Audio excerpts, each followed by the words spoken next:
Getting from Moab to Canyonlands is scenic no matter how you get there, but did you know that there's an alternative to the usual paved route? And I'm not talking about the dramatic Schaefer Trail, I'm talking about Long Canyon. Even though Long Canyon is thought of as the shortcut from Canyonlands to Moab, it's actually about a mile longer and takes much longer due to the slow dirt road travel. But it's a great scenic bypass that takes you past a wealth of petroglyphs and an often unseen arch, plus some exciting off-roading. The road along the river is a rock climbing mecca. It's not uncommon to see tons of climbers hugging the tiny shoulder between the highway and the sheer rock face. Always drive safe and give them a wide berth since they don't have much room.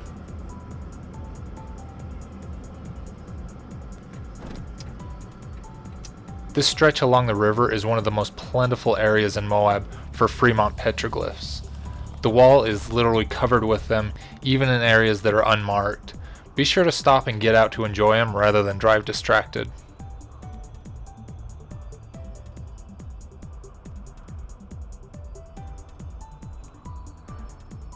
One interesting note is that the petroglyphs and desert varnish show how high the original ground level was against the base of the cliffs before it was dug out to make room for the highway.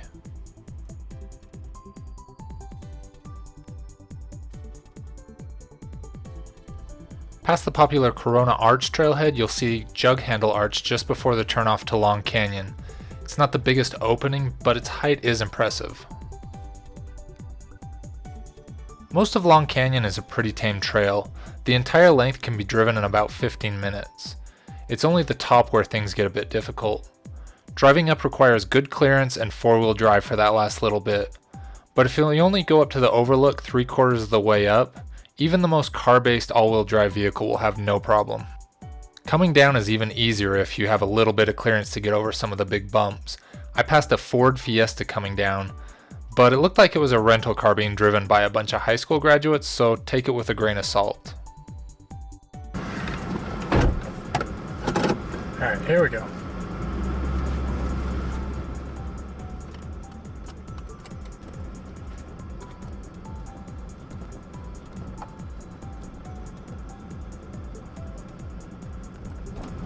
Sign said, Desert Bighorn Sheep lambing grounds. Keep your dogs on a leash at all times.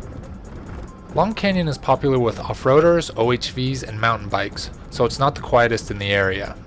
There are no official hiking trails, but there's still plenty of interesting terrain to check out on foot if you want to pull off the road for a break. Up near the top you get close to sheer cliffs. There's more rock climbing as well.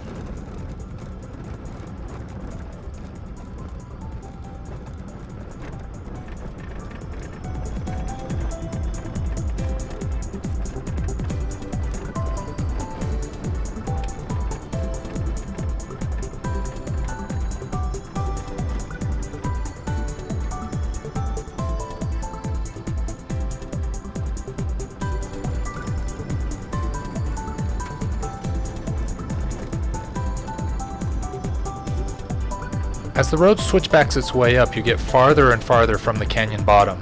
Although not as bad as the White Rim Trail, the drop off the side is sobering.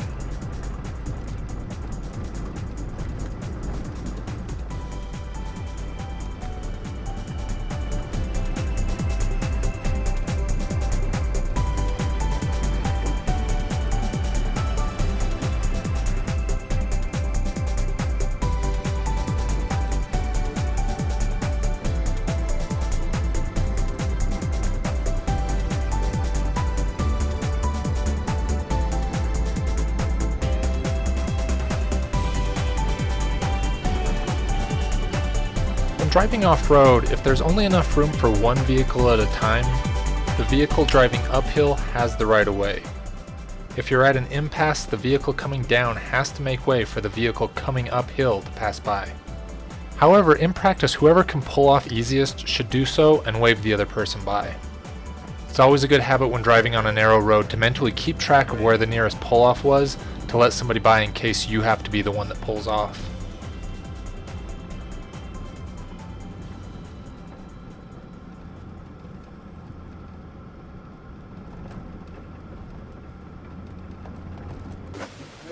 I just don't need to do that. Just don't need to do that.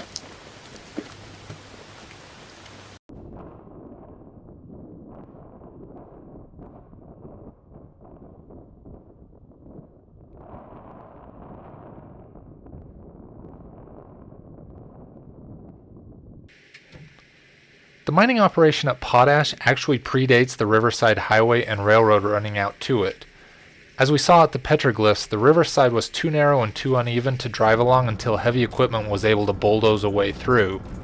Pioneers could only access the river below Moab by boat and by barge.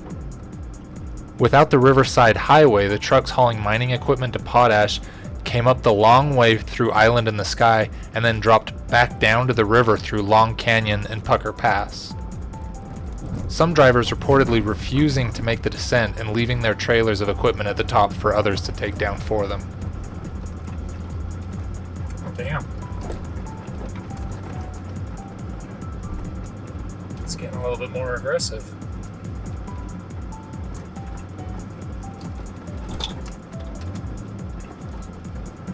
I don't remember this being this worn out last time I was here.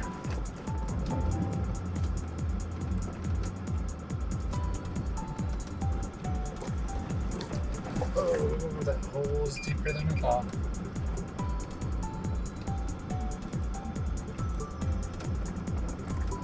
Holy shit, that Ford Fiesta went through that.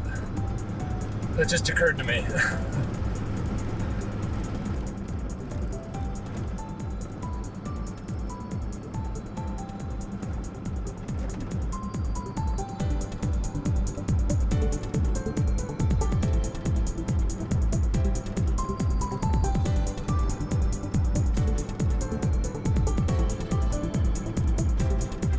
As a perfect example of seating the right of way, I had just passed a wide turnoff and I could see this guy was in a much more narrow and rough area, so I backed down rather than force him to do so.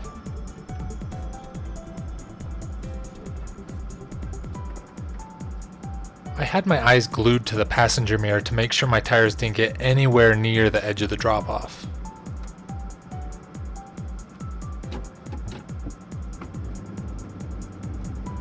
The top end of Long Canyon is referred to as Pucker Pass, the family-friendly explanation being that when you saw what you were about to descend, your face puckered up. However, the name came because it was the other end of you that would pucker seeing the drop.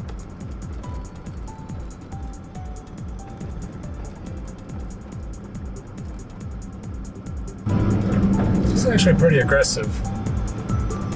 Well within my means, but only because I've got experience at it.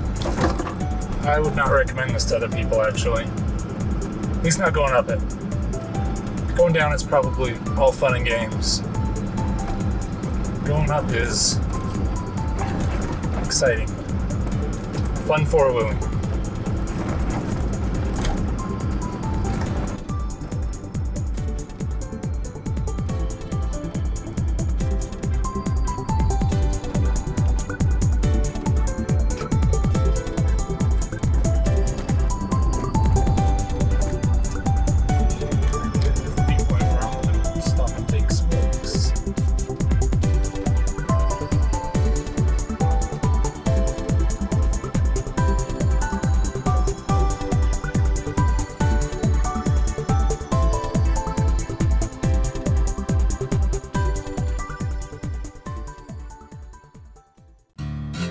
The short hike along the spine of the cliffs at the top of the canyon leads to an amazing viewpoint.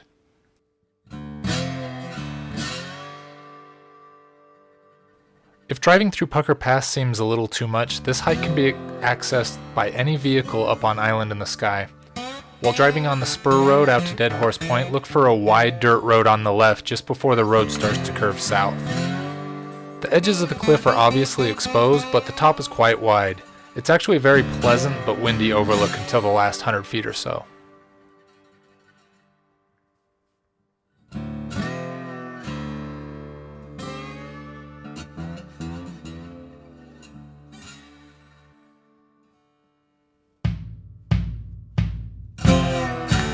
At the bottom of Long Canyon on the other side of the Colorado River, the slick rock fins of Behind the Rocks Wilderness area can be seen, and the distant La Salle Mountains beyond that.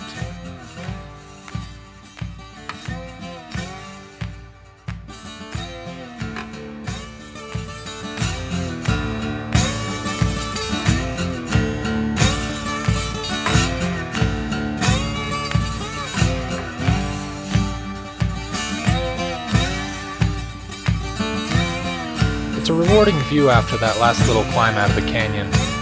Or after a nice view off the top, it's easy to drop down the canyon and head back to Moab. It's definitely a fun alternative to check out if you can. Thanks for watching.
That's an exciting way to do it, is backwards. We'll just edit that out though.